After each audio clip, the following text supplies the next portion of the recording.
Welcome to BlackUSA.News Morning Show. I'm your host, William Honablew Jr. Join us as we explore the news and opinions that impact our community. We break down how the major stories have a very personal, local, and racial impact. No topic is off limits, but even if the conversation gets rough, we're always going to keep it real.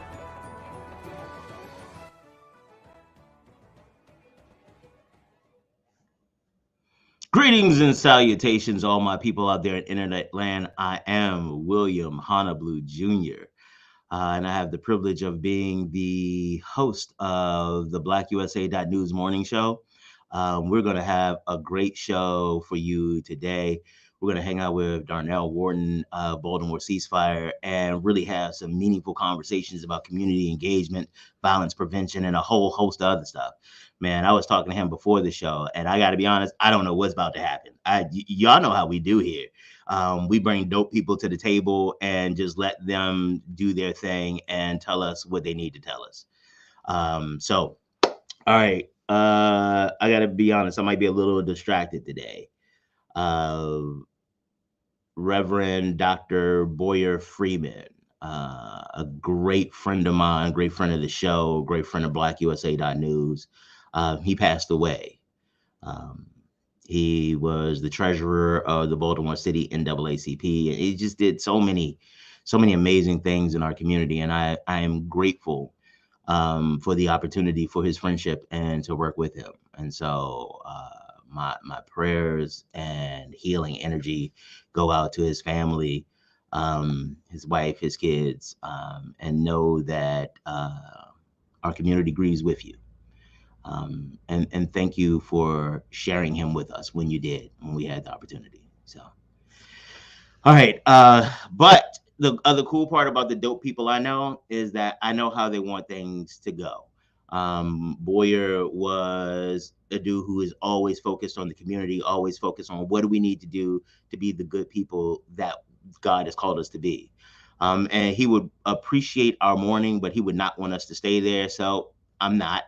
Plus, I don't even know that. I don't know how to do that. You know how the way my mental health is set up. You spend too much time in grief, that leads to depression, which circles back to anxiety. And now you got a whole other set of issues and therapies. And no, thank you. No, thank you. So we're going to keep it pushing. And you know what? We're going to honor his memory by doing the best we can. That's the way we'll do it. Yesterday, had an opportunity, that show was amazing, had an opportunity to talk to Lisa Ennis about the beauty industry, and not just talking to her about like, hey, how do you get into doing hair? But we really delved deep into how hair care, especially the way she does it, can be therapeutic for women. A lot of women who are dealing with hair loss and balding and things like that, they think that there's something wrong with them, that there may be something that they did, or there's a problem, not realizing, or honestly, some kind of moral failing, not realizing that sometimes it's genetic. Sometimes you might have an autoimmune disease. Like I didn't realize, that alopecia was an autoimmune disease. Like there is a lot to do and a lot of stuff that can be helped and supported, but it was a great opportunity to just talk about how our appearance makes us feel, how we can work on our confidence. And so if you didn't see the show yesterday, do yourself a favor and go check it out. Let's see. Oh, last night, the Robert Report with Robert Washington. He had a conversation with Dr. Melvin Ray. Go check that brother out. Had a great show discussing about what it was like for a Black man growing up in Mississippi, and how those experiences led to his decisions to become a sociologist, and what that looked like in a different time frame. So again, if you got an opportunity, go ahead and check out the Robert Report on the BlackUSA.News show. Let's see, what else? Oh, big shout out to Nadine Haley, the founder of the Virtual Haley, her company. She does training in employment preparation. I'm talking about she'll hook your resume up. She helps you with interview preparation. And she also does virtual assistants she's a virtual assistant for those of you all who are working on your business and need some support. Nadine Haley, the Virtual Haley Center. And shout out to Mona Lisa Diallo. Again, I know some really dope people. She's out going back to school in Baltimore County public schools, but that's not all she is. That's not all she does. She anchors herself in the community. She fights the good fight, and she ain't afraid to throw political, financial blows, because she understands, she believes that investing in our community is important. One of the reasons that she believes that, or one of the ways that that plays out, is that in her life, is that she recognizes that a lot of the violence in our community, because people talk about Baltimore a lot. When they talk about Baltimore, a lot of the stuff they start with is the crime rate. Oh, the crime, oh, the murder rate, all this and that. But I've noticed that they normally start with the high level crime numbers, or the ones that have been in the media, but don't actually look at the community level crime. They also don't take into consideration that a lot of the crime that we're experiencing now is part of the history of segregation and racism. I mean, real talk, what's now in Baltimore, the Inner Harbor, used to be Black and Jewish communities, until the government decided to move Black people out of those neighborhoods so they can develop some good old commercial space. So it's not been a thing of of us not being enough. It's never been a case in our community. It is the fact that the resources have been taken away. A lot of the crime in our communities are because the resources are limited. But there are things that we can do. There are things that have happened, and things that our community organizations and community-led organizations are doing. And again, not knocking anybody, some of these larger corporations and larger entities that come into communities and really and try to help and try to strengthen the community.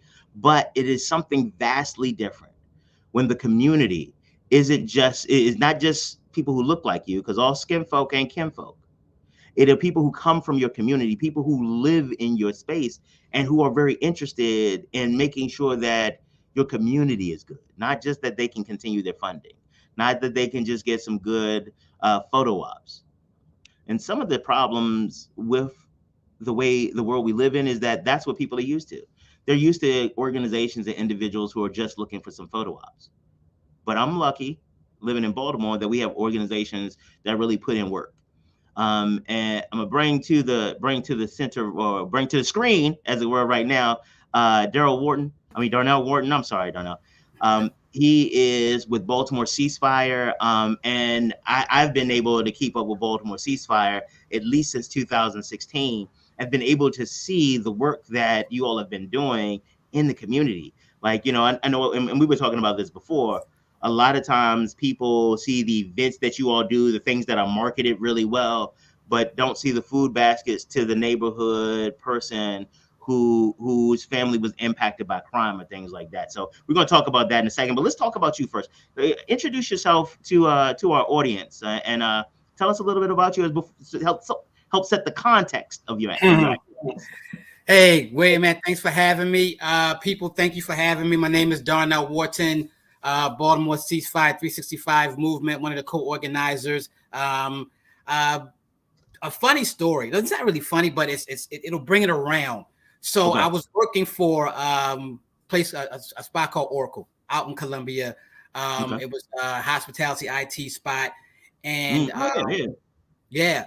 And while I was there, I was part of 300 Men March. I don't know if you remember 300 Men March. Mm-hmm. I was part of them, the street engagement team, and throughout the whole time I was with them, I was like, somehow, some way, my life is supposed to be centered around me doing more community work.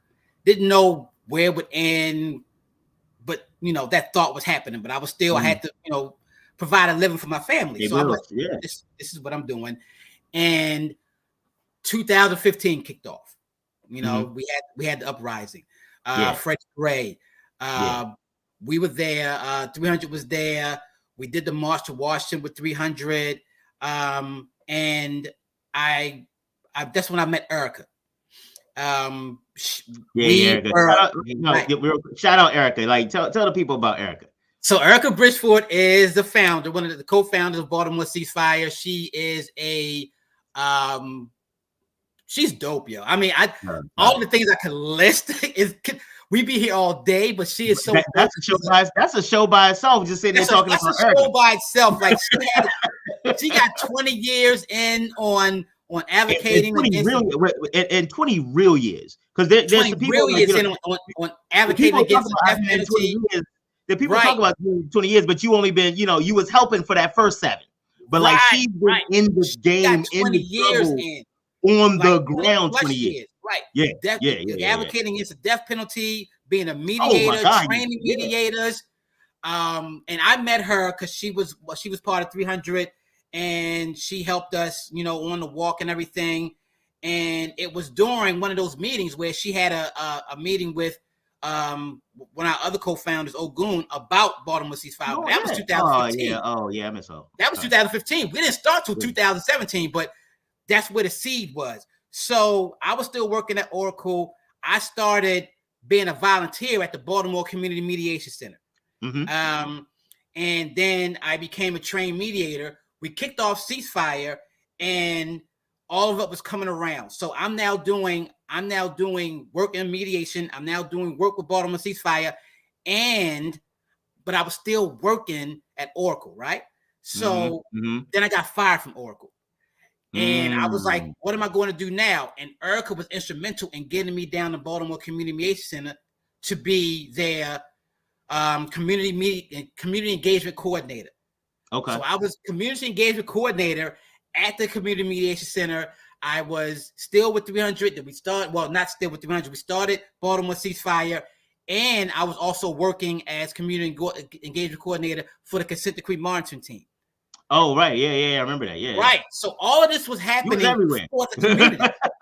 Right. So it started coming into view on where I was supposed to be at the time. Mm-hmm.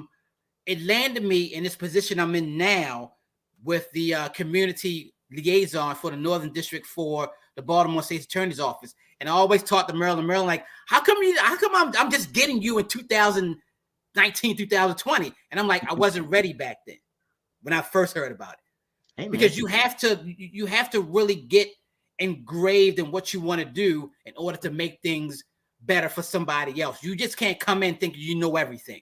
So I had to learn. Whoa. See, I told you I knew this was going to happen. When I told you backstage this was going to happen. Because I want to talk about Ceasefire and the work that we can do as a community. But you said something that we got to touch on. Right.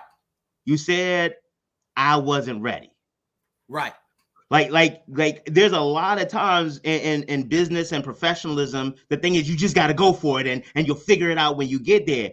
But my experience has been, especially working with small businesses in my professional practice, I realized that if you get some stuff you ain't ready for, you'll mess it up and lose the opportunity. So talk to me a little bit about how, how did you know that those types of opportunities weren't for you yet? I think you might have been getting ready to talk about it, but about learning more about the community. I'm sorry if that you were going there, but so help us understand that. So my wife works for the Baltimore State Attorney's Office. She was working there when I left Oracle, and the position was there, and I saw the position, and I could apply for the position, but in my mind, I was like, I know about community, but I don't know about community. Okay. You know what I'm saying? You wanted to have a more authentic relationship with community before you just went out and say, oh, that is a really good one. Because you have, especially in our community, you have a lot of that come in. Like I said before, skin folk and kinfolk. I'm coming to tell you. I'm coming to tell you how you should live your life. Who am I to do that? Yeah. I don't know nothing about you, but I want to come in and tell you how to roll. So I started getting my chops on first, just looking at Erica and how she does things and how we show up in community and how we're supposed to be authentic in community. So I was basically singing that through 300. I was singing that through our work with Baltimore Ceasefire, and I was singing how to massage those relationships. Now, also in massaging those relationships, I was seeing how community responds to how things happen, and how community responds to how things are supposed to happen when it comes to being authentic. And I didn't know none of that, but you wanted me to be to apply for a position that I'm going to be thrown right into the community at the state's attorney's office. I can't come in not knowing how to be authentic with community. And I started learning that. And that I think kind of anchors into what you were saying before, Erica, it's not just the 20 years as time frame, it's the 20 years of actually doing things and working with community. And there is a difference, especially in Black urban communities. Okay. What I tell people when I have a client, like I have a business client who's coming into Baltimore, and it's like, I want to do business Baltimore. It's like the first question you're going to get asked, and it may sound really polite the way they do it or whatever, but it's going to boil down to, whose man's is this? Because in Baltimore, that is a question. Whose man's is this? Now it may come off like, is this? Wait, I apologize, but for my talented Tith brothers and sisters, like, who referred you? Tell me about your experience. Tell me about the places you work. But all of that boils down to, whose man's is this? Right. Because we have, especially, and I'll talk specifically about Baltimore, we've had too many people who have really great intentions and legitimately great intentions for Baltimore, who come in to fix Baltimore and then just end up leaving us worse off. Because you never, like you're saying, you took time because you understood the responsibility to the community. Right.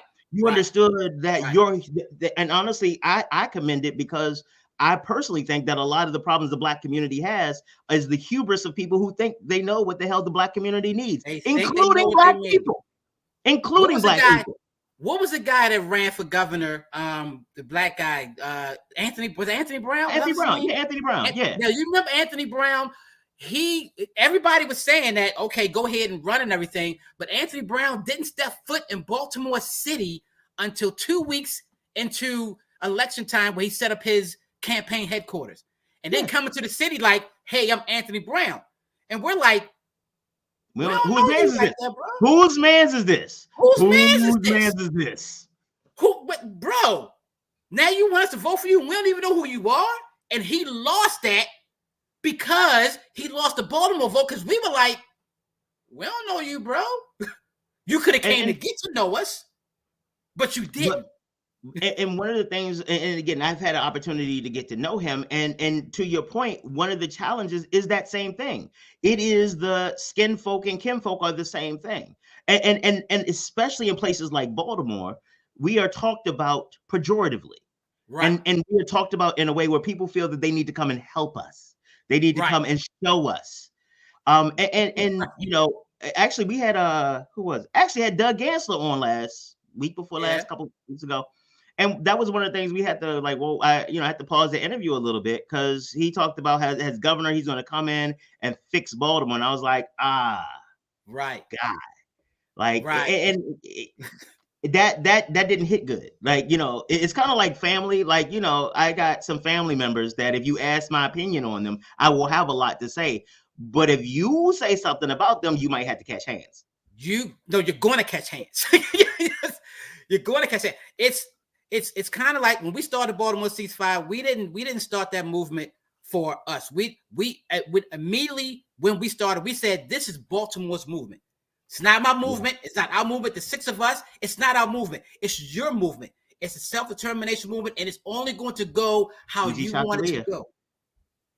We don't claim. We say we're the organizer of this movement. However, how the movement goes how Baltimore goes. And that is a different way of engaging the community, because there are a lot of other organizations and who do actually do good work, not even knocking them for it, but their work is more focused on the organization. I remember there was an organization that I worked with. We were a civil rights organization, and there was going to be a rule change about who could be in elected office. It was a national organization. And they were like, well, you have to have a certain level in the organization before you can apply to a leadership position. And I was like, whoa, we literally had gone out the year before fighting against stuff like that in democracy. Like, and I was real confused because I was like, I thought we weren't with that. And what I was told is that we defend democracy, but we can't work as a democratic institution. And again, not knocking the organization because they focus on the institution, that institution has prevailed and preserved even through the hard and rough times. You know how it is. Right. You know, a couple funding cycles change, and that if your organization isn't strong or well structured or anchored in the community, you're not going to survive tough times. Because when see, we about to have some fun now. Because what I tell people all the time is that profit comes from the corporate suites, but power comes from the urban streets. It comes from the community, man. and the thing is that using Anthony Brown as an example, he's a great example of understanding the corporate suites. Like that dude, he's actually really, really smart and you know, a good guy. But like, he has been trained so well in the institution of politics, is that the community you look too much like you belong there, bro. And from a community's perspective, where we know we don't belong, you know, or at least we believe we don't belong. We've been told we don't belong. We don't talk about something for real. Right. We've been told that we don't have enough degrees, we don't have enough money, we don't have enough this and that and the third to have any kind of meaningful conversation or input on certain these topics. And while again I keep forgetting which parts we talked about before and which part we talked about here. But to our point off camera, when we were talking about, if you've never experienced that, if that's not been part of who you are, part of your development, part of your engagement, if the relationships you've had with communities and those communities were surface level and that was cool for the community, you don't understand what's wrong. Right. That you trying to have corporate relationships with community people. I don't understand that. You can't. The thing about it is, so when we first started the movement, the first thing we said is, we're not only going to stick to, you know, the social media. We got out in the streets, bro. And not where the community is, yo. That's where people are. Not at 3 o'clock in the day. We were sometimes out there at 9 o'clock at night talking to the shooters. I know. Talking to the look, y'all. All we want to know is, can y'all keep this block safe? I ain't trying to get into your business. I ain't trying to cut back on your money. All I'm saying is, can you keep this block safe by not killing somebody? Can you not kill? We're going to get into everything else, but for now, can you just stop killing people? And one of the things, I took it further. I used to talk to young cats. I used to say, if you wasn't doing this right now, what would you want to do? And a couple of cats tell me, well, Mr. D, I want to get my GED, or I want to get a job, or I want to go back, I want to do this. And I would go right into my phone. Talk about it. I set my phone up. I call it a resource phone. I set it up where I put in GED, and I just type in GED, and it gives me everybody that I know associated with that. And I go into my phone, and I take out my piece of paper, and I write it down, and I give it to them. And I say, look, tomorrow, give this person a call. Let them know you talk to me, and let them know that you want to start the process of getting your GED. I'm going to leave that to you. I'm going to come back in a couple of weeks. I'm going to check in on you. I'm going to see what happens. But what I left them with was a choice. So now when they wake up on Tuesday morning, they can say, I could do one of two things. I can either go back to trapping, or I could follow this that Mr. D gave me yesterday and see how that goes. Because a lot of people have been given a choice. Once you give them a choice, once you give them something else they could do, then their minds can venture. But like you said, if I'm only stuck right here, if I only know this, then that's the only way I'm going to go. I'm a Christian. And one of the things that people, I said growing up or learned growing up is, you tell people about Christ, you give them the choice. Because in the Bible says, once you know about me, then I can hold you accountable. Right. But if you don't know about me, then I can't say nothing. But as a Christian, your job as a Christian is to go tell people about me. If you don't do that, then, and the same thing with the community. You said something about resources. Our main thing about resources is, it's not about the resources aren't there, that people don't know where they are. And those resources don't have the capital funding to stay in place. So I could find out where they are, but then that place might not be operating no more because they didn't have the capital. However, but watch this real quick. The other thing that these larger communities don't understand about us is that that happens a lot, and it makes you angry about even trying to do shit anymore.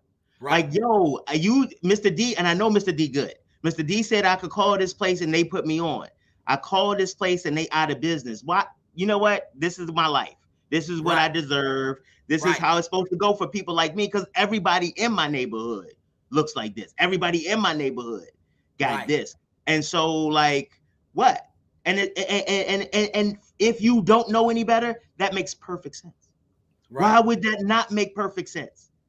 Everybody you've seen is getting locked up. I mean, I remember one time a brother said to me, I was like, do you have a record? You were working on, his business and also trying to find him a job or whatever. So do you have a record? He's like, no, I've been locked up. I mean, but he's like, no, I never been locked up. It's like, well, I've been in jail, but like everybody in Baltimore go to jail. Like, and the messed up part about it, he wasn't lying. Like, there's certain communities, the over policing, you just go, it's for a night. Like the idea, like when I was like, well, not everybody, he was like, but it was so funny. He's like, but you're not from here though. Right. I was like, okay, I don't think that has anything to do with it, but you know what? I can't knock you for it. That is a legitimate point. But the thing is like, that is his experience. So the people in his community, when they get locked up, so long as it's not talking about really going to jail, I spent a couple of days here, a couple of nights here, and have been desensitized to what that means about their humanity. Like when you think, and that's when I go to these other communities and try to get them to really break through, not just give money, but like really understand what's going on. When you live in a world where you are comfortable that one day, as a part of normal course of business, there will be a person who will take you off the streets and lock you up for something, no matter what you've done, because a lot of those get null prossed, or at least before. A lot of them were getting null prossed. So you spending 2 months, 3 months in the jail cell, and that's just how life is. That's just how life is. What does that say about your safety, about your concept of your value of you as a human? Here's the other thing. Like, a lot of people didn't understand where, okay, so from 2015 up until now, we've been seeing over 300 murders a year. At one point in time, we were seeing under 250. Mm-hmm. And that was during during zero tolerance policy time, where people were getting their constitutional rights. I need to find out. I need to know, because I got to get myself emotionally prepared. Right. Are you going to try to talk about zero tolerance? Because I got some issues with that. So I don't. No. I have huge issues with it. I don't know if we got enough time on this, because we already about a half hour, and we're gonna have to set another time to talk about. Because honestly, you talk about a disruption and a destruction to the Black community. It was a terrible destruction to the Black community. The impact of it is still happening. But people look at it now like, well, we had less murders back then. I said it had less murders because all of us were in jail. You didn't handle any of the problems. You didn't handle no problems. You didn't go into the community and institute any type of programming or any type of help. Watch this. You know what that's like? That's like, yo, I got shot in my leg. Okay, cool. Let's amputate. Whoa. Right. Your leg, the wound is gone if we cut off your leg, bruh. Are you kidding me? But they come into Black communities like that all the time. Oh, all the time. Well, if you would just not have sex, hey, how about we put a Norplant in you so you can get public benefits? Hey, how about we do? How about? Okay. Sorry. Right. No. That's a whole nother show, bro. That's a whole nother show. That is a whole nother show. That's part of the work I was doing when I was with the consent decree. I was with the consent decree monitoring team, and we did. And the first thing I had to learn, I had to learn and regurgitate was the DOJ report. And in that report, it was crazy. So anybody, I'm gonna come back on the social media sites and put in the links to the DOJ report. I'm gonna talk to Horst and see if we can get that done today. If you all have not taken a look at this, it is again, hadn't planned on talk about that today, but like it's kind of one of the things you look at and you're like, we live here, like right. Like, I'm just gonna mention one thing. There's a gentleman in the DOJ report that got stopped 47 times on the same block by the police. What? Why are you stopping this dude? All because he's in a drug area that's high drug activity. But guess what? It's high drug activity because so listen. Okay, I don't know what the hell the rest of the show is about to be, but we off the rails now. So let's just go. Right. The thing is that when we talk about drug activity, especially when we start talking about violence, and my thing is, if we're gonna talk about drug activity, let's talk about what actually got people on the drug in the first place. That when you live a life, and you know, I used to have some issues with alcohol. But the thing people is like, oh, you could just stop cold turkey, but you didn't realize it made me feel good. Right. I was living a life that I did not feel good. And nobody, because I was living the dream. I was a lawyer. I was this and that and the third. And so I didn't understand what was wrong. Right. But it was because I wasn't living my authentic life. And what we have is like, we literally in these communities, we tell people, hey, I know you are an actual human being, but you don't have enough money for me to care. You don't have enough money for quality health care. You know what? Right. Hey, your grandmother's in this room and I have a needle with enough medicine that literally will save her life, but your insurance won't cover it. So we're going to sit here and watch. Oh, I'm sorry. We're not going to do that. We're going to send her home with you so you can watch her die. Right. You don't have enough money. So you know what? You won't be warm this winter. Your kids won't eat. You won't eat next week. And your kids won't eat. Oh, I'm sorry. You know what?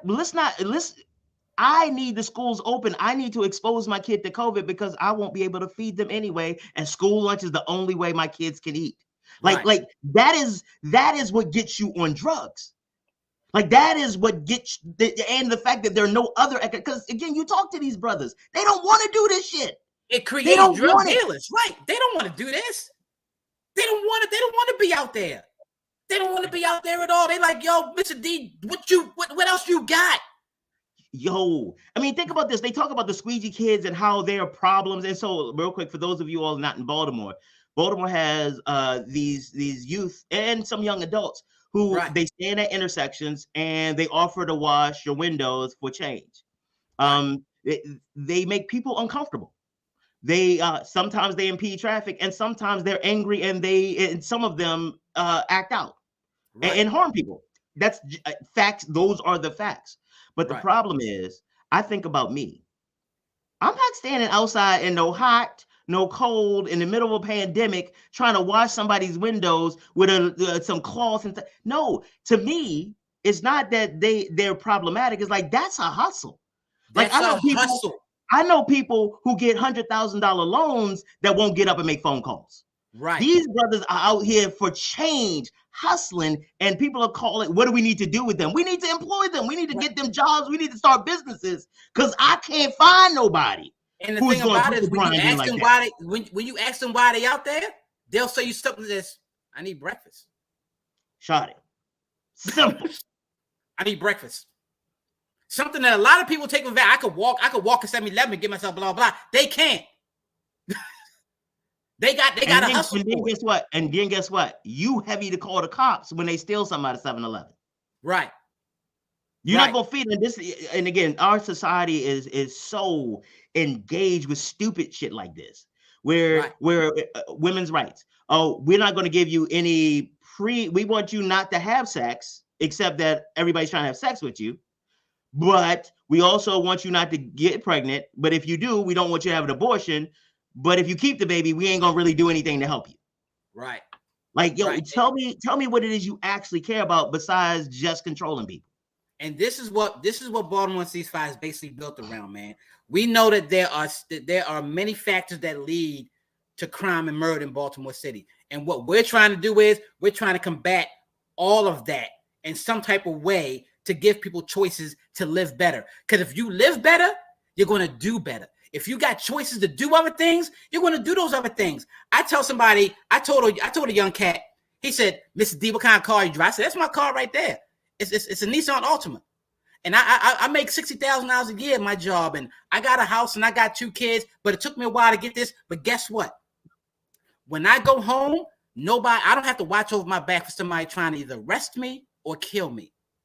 And I want that for you. I want you to be able to feel that in any way possible. I don't care what it is, but I need you to be able to feel that. I don't want you going home having to watch your back thinking you're going to die tomorrow, or you're going to go to jail tomorrow, or somebody's going to do something to your family trying to get to you.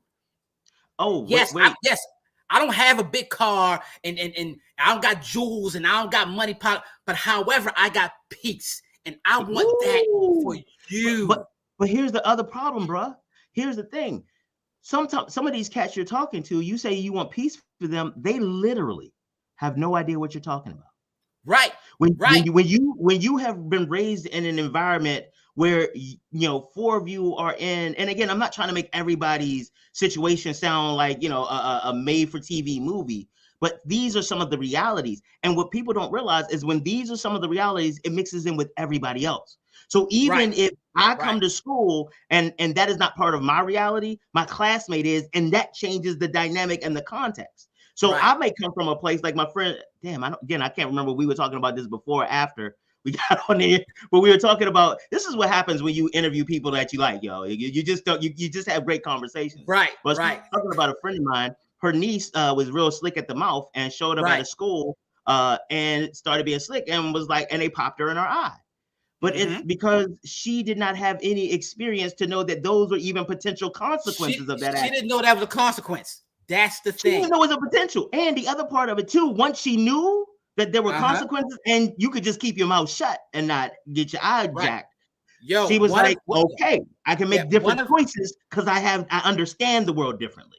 One of the blocks that were violent that was violent before the first ceasefire, and then for that 72 hours, there was nothing happening on that block. I went back to that block and I said, yo, how was the weekend? And they said, Mr. D, look, it was never peaceful around here like that before. And I wasn't used to it, but I liked it.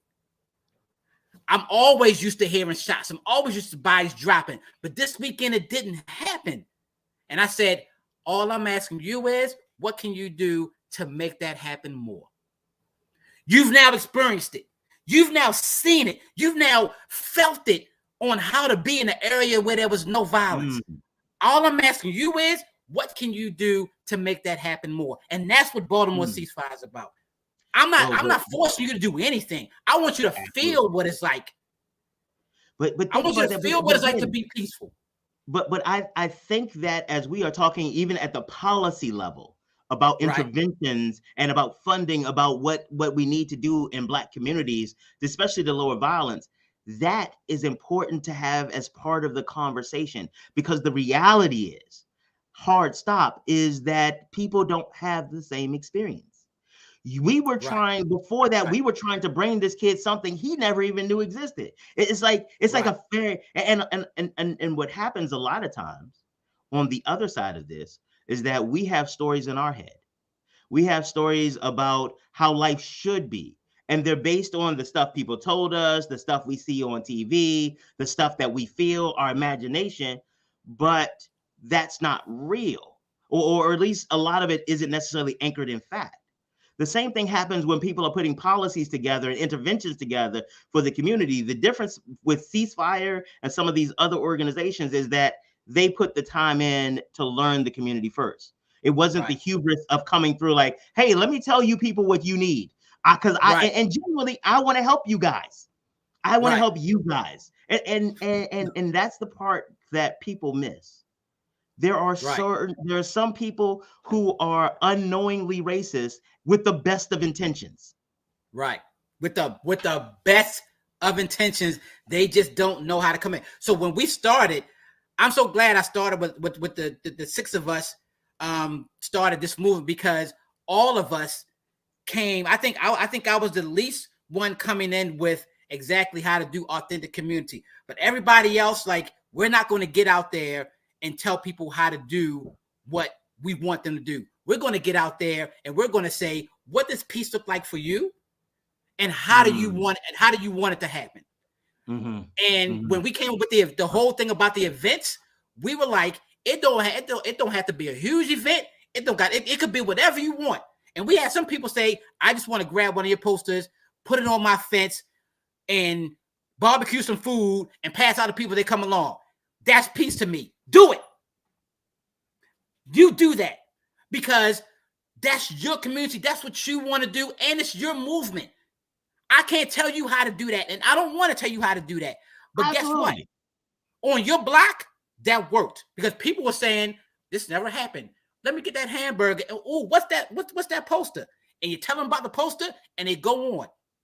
The other part of it too is that a lot of these things don't happen because the old resources we had to do them don't exist anymore. Right. Like that going over to a neighbor's house, that wasn't even a big deal back in the day. Right. Sometimes let's just come out for a cookout. Because guess what? Now I got to make sure I can't feed you burgers because I don't know how long we're going to have burgers in my house. Right. And so we end up, and you know, the people who were the anchors in our community, they've died. And because they were so in survival mode, their kids, a lot of their kids, and let's, oh my God, like we're gonna have to do a series, y'all, because all of it is connected. Because we can't talk about where we are now if we don't talk about crack. Because it was something. I tell people all the time, and people get shocked when I say it, but it's the truth.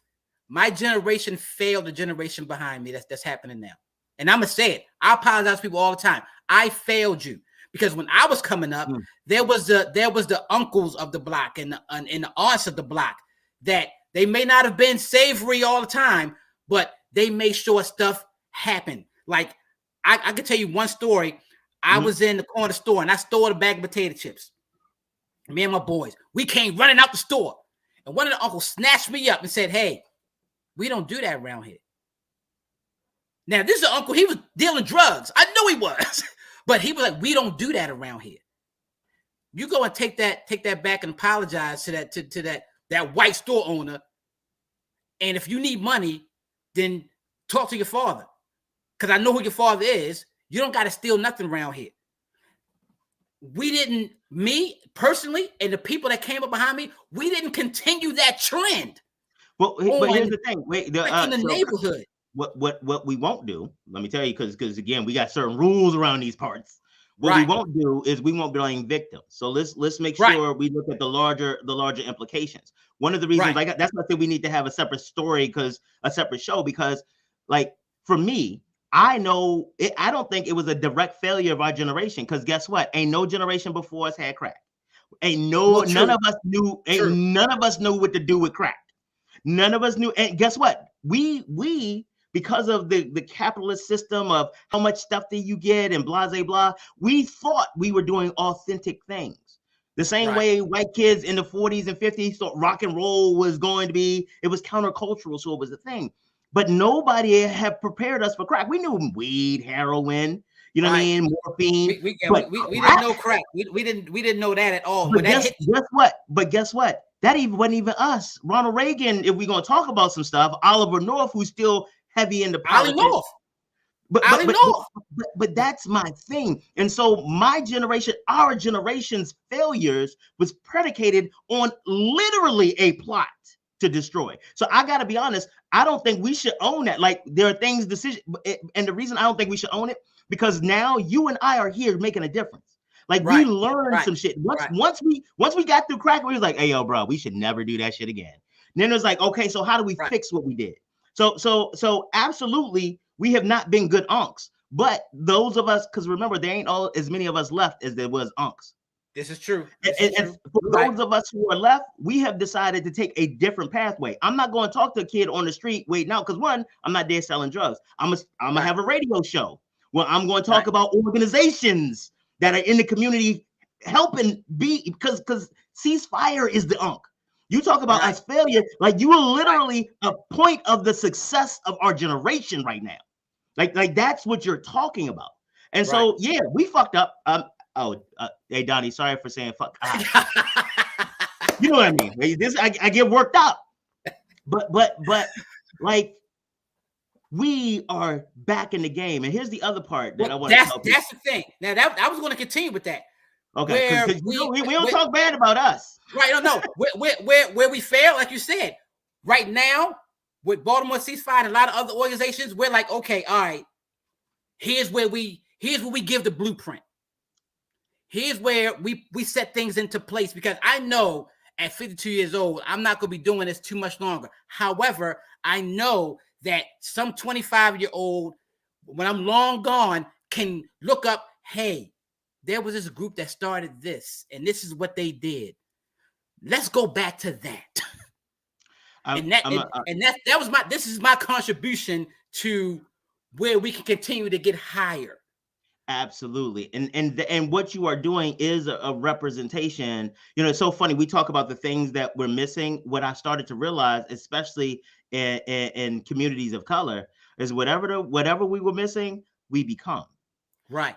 For me, one of my big things is like when my dad was a first generation entrepreneur. Well, was an entrepreneur, but he really wasn't good at it.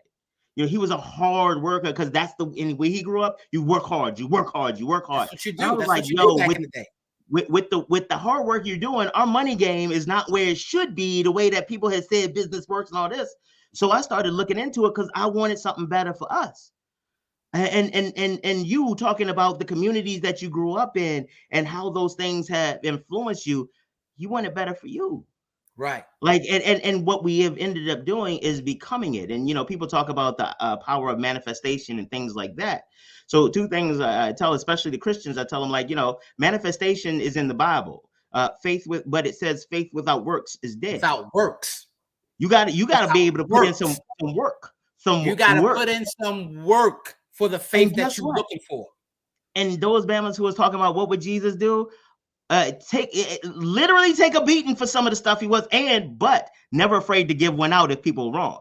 Because one of the things that I appreciate that Ceasefire has done is that Ceasefire has aggressively advocated for the community and have held, no matter what your title is, no matter what your role is, no matter how much time you have in the community, you all hold each other accountable. But the other part about it, though, that has been amazing to me is that it's still done with the same focus toward improving the community.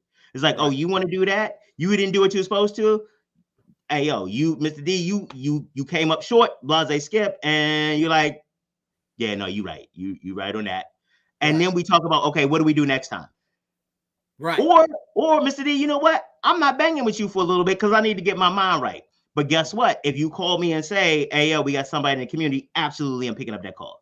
Because it is beyond, I think, to your point about who we've become to support our community, we've, especially some of us have made it beyond us. Because it's the difference, I think, between me and some of the people older than me and in leadership roles is that I'm trying to hurry up and find somebody to take this. I don't want it.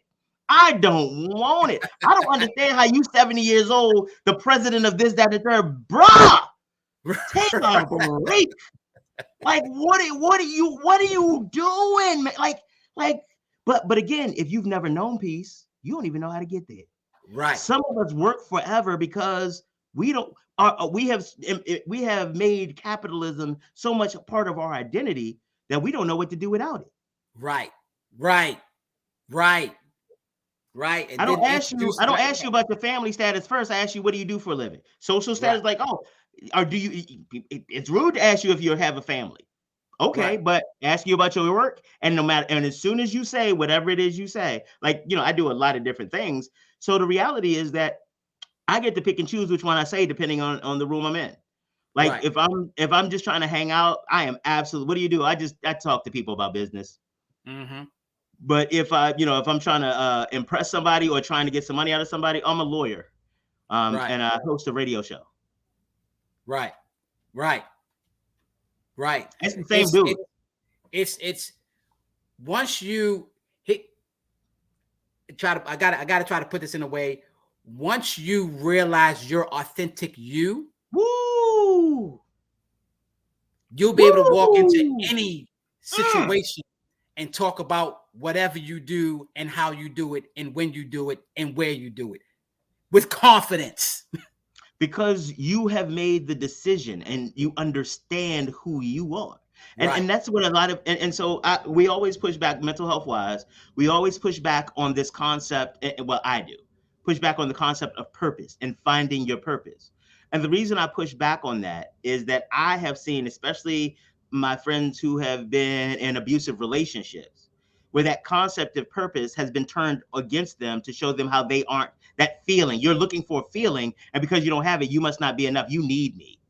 Right. Nobody. Right. But what it is your purpose really is your decision and where you decide to invest your time. That's it. Yep. That's it. Like I'm a business expert because I wake up and I do business. Ta-da. I when I got a pen in my hand, I'm writing some business stuff. When I have because that's my choice. You become happy in you become your happiest when you're doing something that you know it doesn't take a whole lot of effort for you to do it. When people on that job and they say, yo, I hate this job, then right then and there, you know, this is not your purpose. You got to find something else. Because there's no time when you're doing something that you can sit there and say, I hate doing this. Well, but that means you're not supposed to be doing it. But here's the thing. Well, wait, because I got to give you some pushback on that, because the reality is, for me at least, not the reality, but my perspective is that the problem is inherent in this idea that somehow the capitalist thing you do is, and I like calling it that, because there's some capitalist stuff you do and there's some personal stuff you do.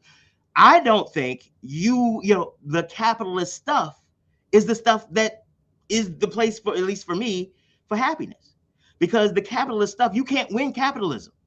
Capitalism is a game of hoarding resources. I wasn't talking about being happy. I'm talking about when somebody said, if you're doing something and you say consistently, I hate doing this. Yeah. Then what are you doing to get out of that? But what I'm saying is that sometimes on the capitalist side, there are times where you have to do the hate thing in order to be the love person. So, for example, there was a job that I did not like at all. Like especially early in my career, I was disturbed, and I was working. But here's the other part of it, is that I had to have that job because my wife had just had a kid. Okay. Like I had to. Now to your point, I did do those things to make the change and move out. But here's the problem. For some people, there's nothing else to be offered. I remember one time, one of my jobs, they ran out of grant funding, and it took me like 6 months to find a job. I was an involuntary entrepreneur. But that's the thing. And so some people, they're in the position that they hate because they ain't got many other choices. No, and I get that. Yeah. But if I hear you say I hate my job in January of 2020, and in January 2021, you saying I hate my job. But my question to you is, what did you do to try to get out of this? And you say, well, I ain't really do nothing. Then you don't really, I'm confused.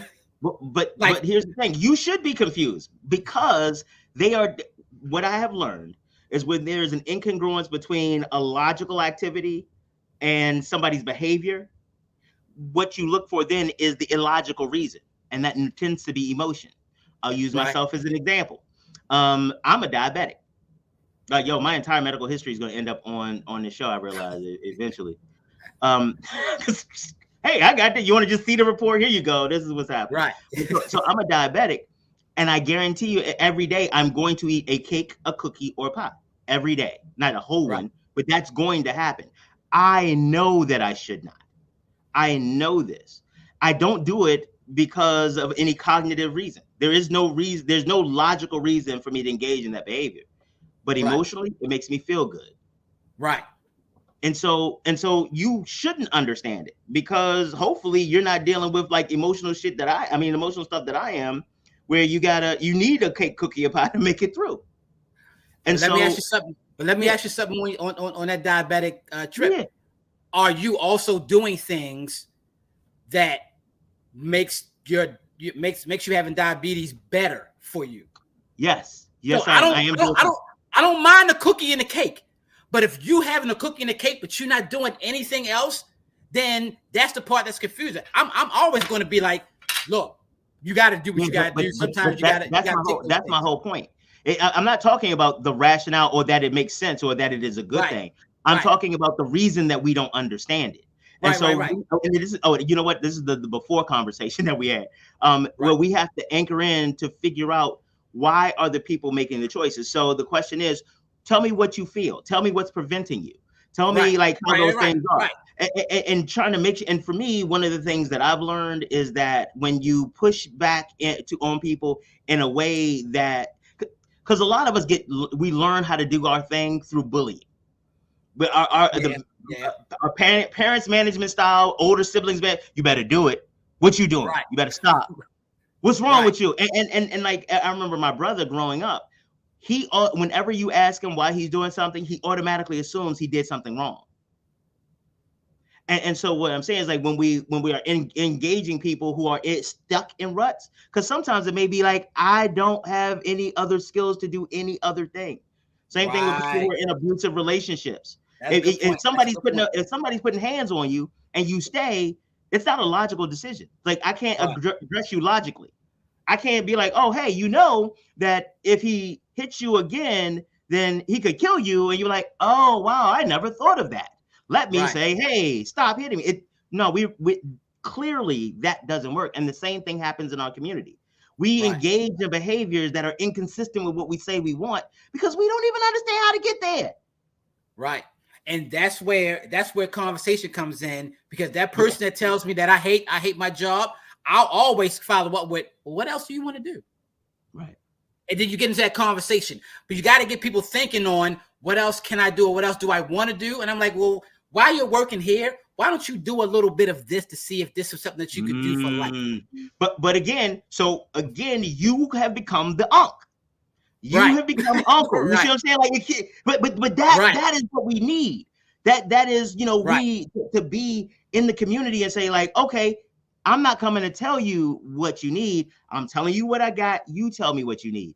And I have the wherewithal to help you work through it and really think through it. Because the other side is you have these organizations that come into the community and just ask the community, and the community says, oh, well, we need a new rec center. Okay. And then they build a rec center and they think they did a lot. But like, one, who did you ask in the community? And when you said a rec center, what did they do? You have all the services? What's the long-term funding? Blah, blah, blah. Right. I look at it as, and when I say I look at working with certain communities as like working with children, not pejoratively, I'm just talking about, novices then. People who shouldn't know. Like, if I decided to, my younger sister went out and got certified to become a mechanic. We don't have the same conversations. She could sit there and explain stuff to me, and I'm like, but the oil is in there though. So like, how does that even, I don't understand why you even talking about this. So I should know that though. But if we were in a room together and somebody said something about cars and I couldn't answer and she could, socially, people are like, yo, how does she know more about cars than you do? Think about what that question says. You have done some misogynoir. You have done some gender-based profiling. You have done some you've done a lot of stuff in that one statement of how she know more. Why can't she know more than me? I'm already gonna catch it later, so I'm gonna say I get to say this one because I'm already in. So I came up with this new thing, and dude, we've been just rolling. I didn't even realize what time it was. All right, okay. So real quick, I came up with this thing. So when people give a backhanded compliment, I say "fuck you," because if your compliment got a little something to it, my receipt of it will have it as well. So "fuck you" in situations like that. "Fuck you." Right. But so we got another minute or so. What I want you to do is just tell the people 60 seconds how they can get involved with Ceasefire, how they can reach out, how they can contact and stuff like that. Excellent. We are on all social medias. Our biggest we have a website, www.BaltimoreCeasefire.com. On that website, you'll be able to see everything we do. We train ambassadors to become ambassadors of Baltimore Ceasefire. You can get apparel there. You can figure out, we had a calendar that has all the events that we have on there. We have a way for you to take the Baltimore Peace Challenge. We have breakdowns of us on what we did and how we became co-organizers and founders. We have ways for your church, your organization, or any way to become ceasefire organizations, to become part of the ceasefire movement. Your church can be a ceasefire church. Your school can be a ceasefire school. We offer training, all of that. Beautiful. To be involved in Baltimore Ceasefire, It doesn't take anything for you just to say, I want to know how I can help. There's no sign-up sheet because it's Baltimore's movement. Yes, it's and so what we're going to do. Okay, so I'm getting your commitment right now because I know we went off because there was some important stuff to talk about in the context of ceasefire.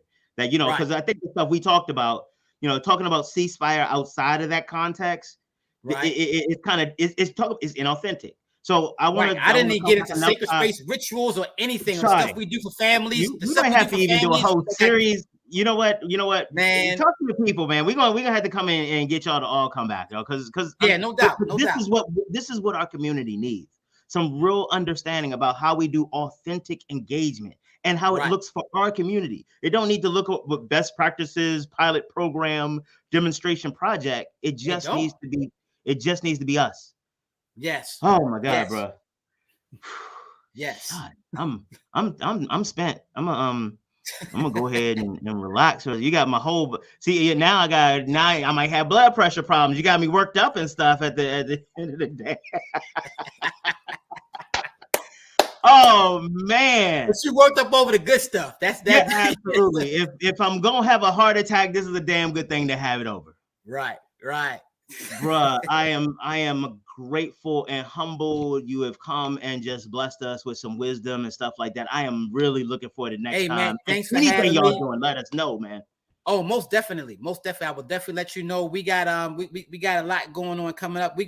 We're allowing people to do sacred space rituals on their own. They could pick a date and do it whenever they want to do it. You know what I'm saying? Okay, you coming back, y'all. You coming back. If I gotta come and find you, you coming back. Because people need to understand, this is real stuff. This is real stuff, man. Different. It can be different. It could very well much be different. All right, man. D, thank you very much, man. I'm looking forward to the next time. Thank you for having me, William. I appreciate it, man. Absolutely. Looking forward to the next time we kick it, man. Most definitely. All right, man. All right, people. See y'all later. Appreciate it. All right. Oh, that's Darnyle Wharton of the Baltimore Ceasefire movement. Man, listen, y'all come here. Y'all don't know what to expect when you come here, but you're going to meet a dope person. You're going to find out some really great things about how we can engage and help the Black community.